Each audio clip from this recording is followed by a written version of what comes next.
तमिलनाडु के एक छोटे से गांव रामेश्वरम में 15 अक्टूबर 1931 को अब्दुल कलाम का जन्म हुआ। उनका परिवार बहुत साधारण था। उनके पिता मछुआरों के लिए नावें बनाते थे और माँ घर संभालती थी।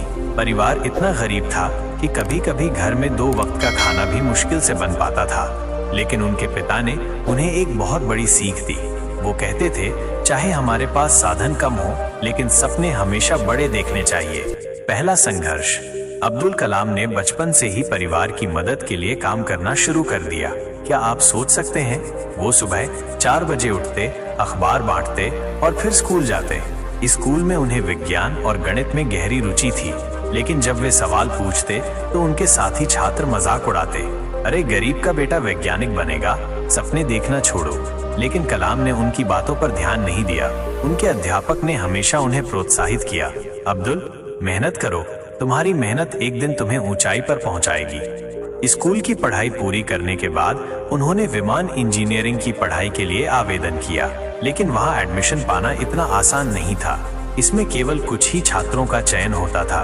कलाम ने खूब मेहनत की। उनका सपना था कि वो पायलट बने, लेकिन दुर्भाग्यवश वो परीक्षा में एक स्थान से चूक गए। उनके लिए ये सबसे बड़ा झटका था, लेकिन उन्होंने हार नहीं मानी। उन्होंने खुद से कहा, जब पायलट नहीं बन सका तो ऐसा वैज्ञानिक बनूंगा जो पायलटों के लिए विमान बनाएगा।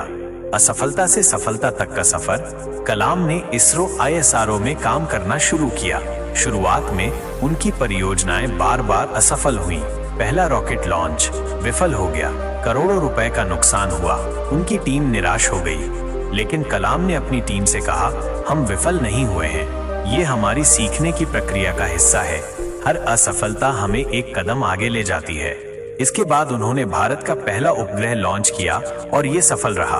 उनकी मेहनत और नेतृत्व क्षमता ने उन्हें भारत के मिसाइल प्रोग्राम का प्रमुख बना दिया।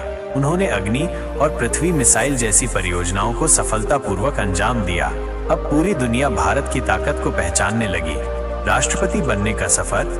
उनकी सादगी, ईमानदारी और योगदान को देखते हुए उन्हें 2002 में भारत का राष्ट्रपति चुना गया। उन्हें जनता के राष्ट्रपति के रूप में जाना गया।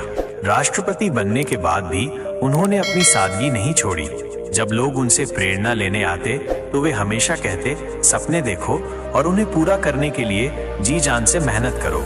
27 जुलाई 2015 को जब वे IIM शिलोंग में भाषण दे रहे थे, उसी दौरान उन्हें दिल का दौरा पड़ा और वहीं उनका निधन हो गया।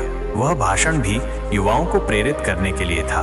डॉक्टर कलाम की कहानी हमें बताती है कि मेहनत, लगन, दृढ़ संकल्प और सकारात्मक दृष्टिकोण के साथ हम जीवन में कुछ भी हासिल कर सकते हैं।